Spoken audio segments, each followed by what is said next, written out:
Hai, selamat datang ke channel Gaming Laju-Laju. Okey, untuk kali ni saya akan terangkan cara untuk kita buat tuntutan wang yang tidak dituntut. Apakah wang tidak dituntut ni? Okey, wang tidak dituntut ni adalah wang yang sebelum ni mungkin kita ada buka akaun bank. Okey, kemudian akaun bank tu pun kita tak pernah guna. Okey, contohnya dah lama kita tak guna akaun bank tu. Contohnya dalam tu ada RM100 lah.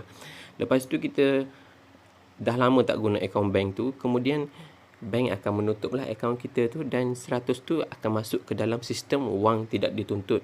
Jadi itu adalah salah satu contoh lah. Yang contoh yang kedua adalah kemungkinan sebelum ni kita ada buat e-wallet ataupun wallet digital di dalam telefon kita, kemudian kita dah lama tak guna akaun tu dan akaun tu telah dipadam oleh sistem e-wallet tu, dan wang yang ada dalam tu dia akan masuk ke dalam sistem wang tidak dituntut juga.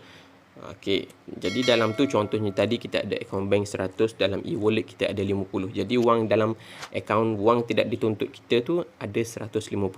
Jadi macam mana kita nak check kan? Kita nak check akaun tu berapa banyak duit yang kita belum tuntut lah. Okey, tanpa melengahkan masa, kita masuk dalam browser masing-masing lah. Boleh guna di PC, di Android ataupun di iPhone iOS lah. Okey, kalau dalam iPhone boleh buka Safari, kalau dalam Android boleh buka Google Chrome lah.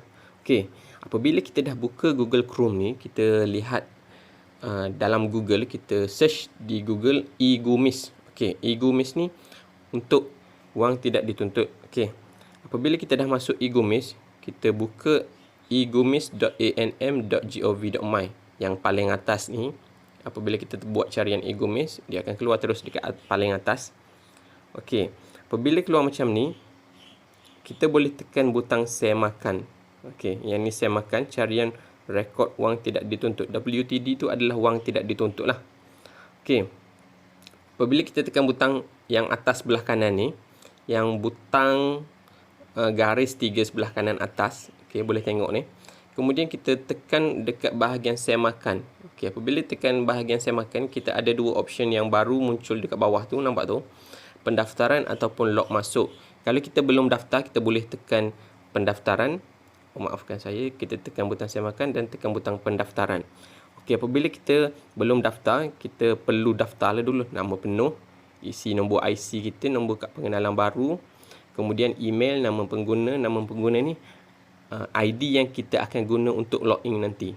Okey, kalau tak ingat pun tak apa, sebabnya kita boleh guna email untuk login nanti. Kemudian kata laluan untuk masuk sistem ni lah. Saya mengakui telah membaca. Kemudian saya klik saya bukan robot dan isi benda ni. Kemudian tekan butang daftar. Okey, kemudian dalam sistem e-Gumis tu dia akan hantar satu email. Baca dekat bawah ni. Sila pastikan alamat email yang digunakan adalah sah bagi tujuan verifikasi. Dia akan hantar satu email ke sistem email kita untuk verifikasi sama ada email tu wujud ataupun tak. Okey, jadi kita, memandangkan saya telah daftar, jadi saya akan tekan butang semakan saja.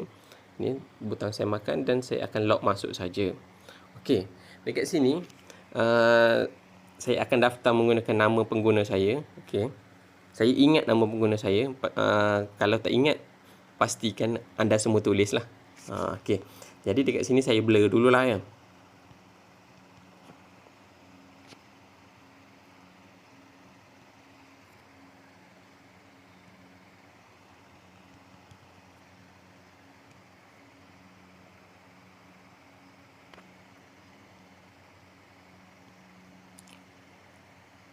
Okey, apabila dah tulis nama pengguna dengan password, kita tekan sahaja butang log masuk ni. Okey, kalau anda kata anda terlupa ID ataupun kata laluan, anda boleh tekan dekat lupa kata laluan ni. Okey, macam saya beritahu tadi, boleh log masuk menggunakan email. Maafkan saya, situ kita tak boleh masuk menggunakan email kita. Kita kena guna nama pengguna. Jadi, pastikan nama pengguna tu kita tulislah. Kalau lupa pun kita boleh tekan dekat lupa kata laluan. Nanti dia akan hantar satu email yang ada menunjukkan ID kita dengan kata laluan kita. Dua-dua ditunjuk. Jadi, kita boleh log masuk daripada situ. Okey, apabila saya tekan butang log masuk, dia akan keluar macam ni tau. Okey, kata laluan anda telah tempuh, sila kemaskini kata laluan baru. Okey, macam ni. Sebelum ni saya tak pernah tukar lah kata laluan saya. Jadi saya kena tukar dulu. Okey. Kat sini saya blur dulu ya.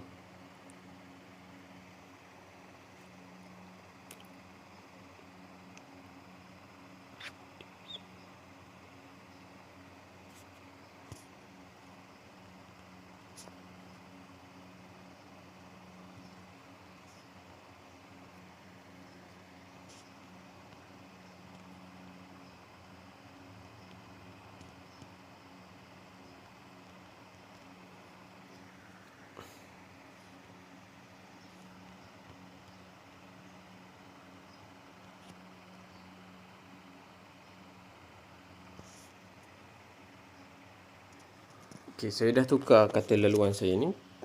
Saya akan tekan butang simpan. Okey.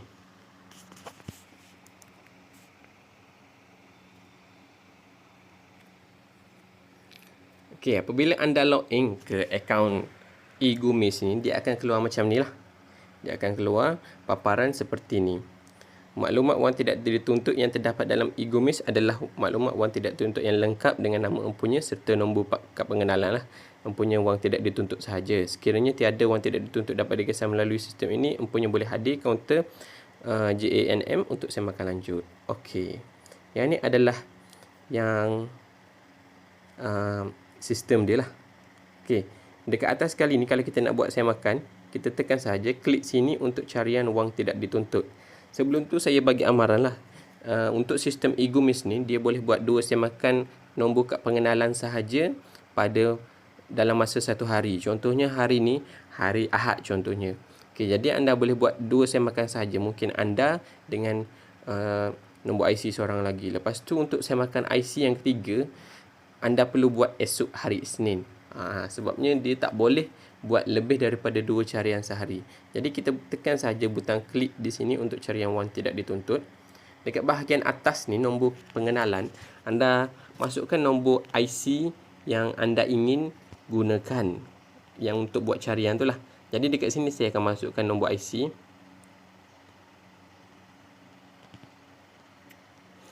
Okey, untuk nombor IC ni masukkan sahaja tanpa menggunakan butang tanpa menggunakan dash, kiranya direct lah. Lepas tu tekan butang cari. Okey, macam yang carian pertama saya tunjuk buat ni, tiada rekod. Tiada rekod dijumpai bagi nombor pengenalan sekian-sekian. Okey, jadi saya akan tunjuk satu lagi nombor IC yang ada wang tidak dituntut lah. Okey, saya blur sekejap dekat sini sebabnya ada maklumat yang tak boleh ditunjukkan lah.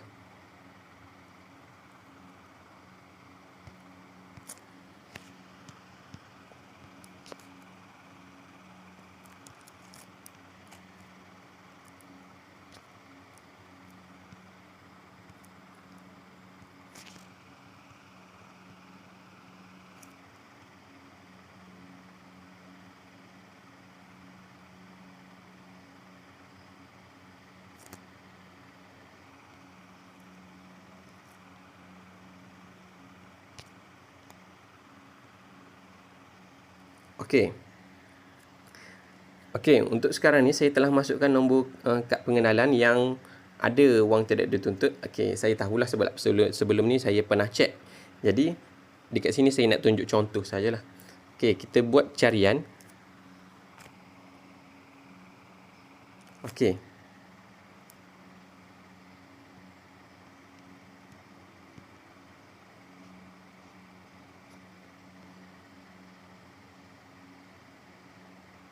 Okey, maafkan saya. Sebelum ni saya tolong cek untuk orang lain lah.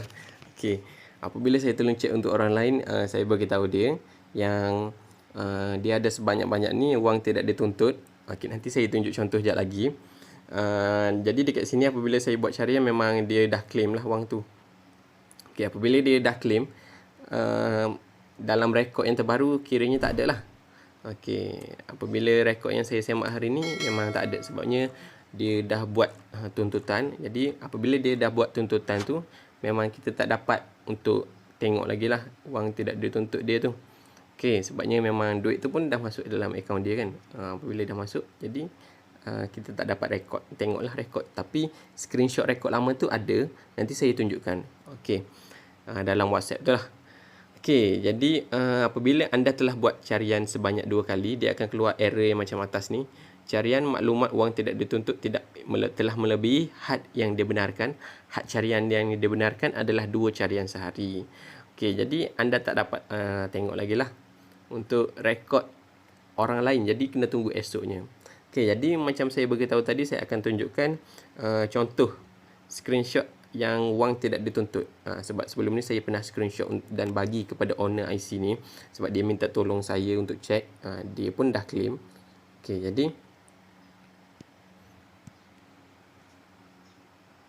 okey, macam ni. Dia akan keluar macam ni. Yang ni korang akan dapat blur lah. Sebabnya yang ni maklumat dia kan. Jadi maklumat dia saya akan tunjukkan apakah jenis WTD saja. Okey, senarai maklumat wang tidak dituntut. Okey, dekat yang petak nombor 1, nombor lah. Nombor 2, nama empunya, nama IC tu lah, ya kan. Lepas tu nombor kad pengenalan dan nombor rujukan lain. Yang tu saya blurkan. Jadi apa yang saya tunjuk adalah jenis wang tidak dituntut, tahun kewangan, nama entiti dengan amount dia berapa.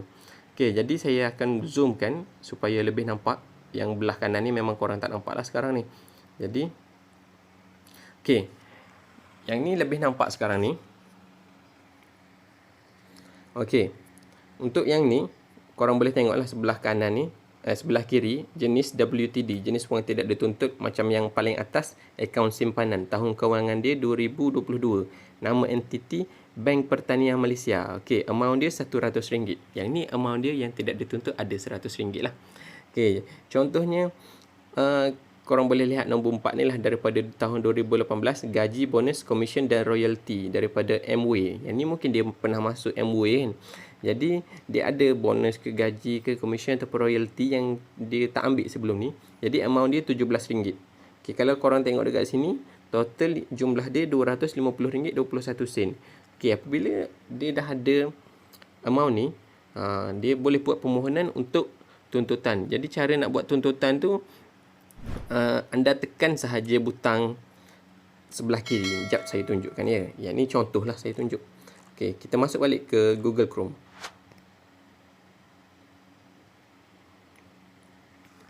Okey, apabila anda dah masuk balik dekat sini, dia akan keluar lah dekat bahagian kiri ni. Nanti anda boleh tekan tick. Okey, dia akan keluar satu butang dekat bawah ni, tempat yang saya bulatkan ni. Dia akan keluar satu butang buat tuntutan lah, untuk buat tuntutan bagi rekod yang kita ada. Apabila tekan butang rekod buat tuntutan tu, dia akan pilih kita nak buat tuntutan bagi yang mana. Nak buat semua ke ataupun nak buat satu ke kan. Contohnya saya tunjuk rekod tadi ada 5 kan. Okey, apabila ada 5 tadi, ada 5 ataupun 6 lah tadi. Kalau dia nak buat semua, boleh terus buat semua. Maklumat yang diperlukan sangat mudah. Kalau tersilap saya, hanya ada 2 dokumen sahaja, iaitu IC dengan akaun bank. Jadi untuk pengesahan pemilik lah. Apabila ada 2 benda tu, lepas tu akaun bank tu pastikan akaun bank owner tu lah, supaya dia dapat masukkan duit ke dalam akaun bank owner.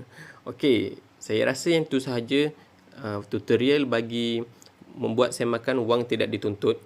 Untuk pergi ke laman utama, boleh tekan butang bahagian 3 belah kanan atas, baris 3 belah kanan atas kan. Lepas tu tekan dekat ringkasan tu. Dia akan kembali ke yang page pertama tadi. Dekat sini anda semua boleh tengok lah. Pengesahan dokumen, query dokumen, permohonan baru, permohonan selesai, query permohonan dan jumlah permohonan. Kalau korang ada buat permohonan, dia akan keluar dekat sini lah, permohonan baru. Jadi saya rasa yang tu sahaja tutorial saya untuk kali ni. Jumpa lagi di next video. Terima kasih. Jangan lupa like, share dan subscribe.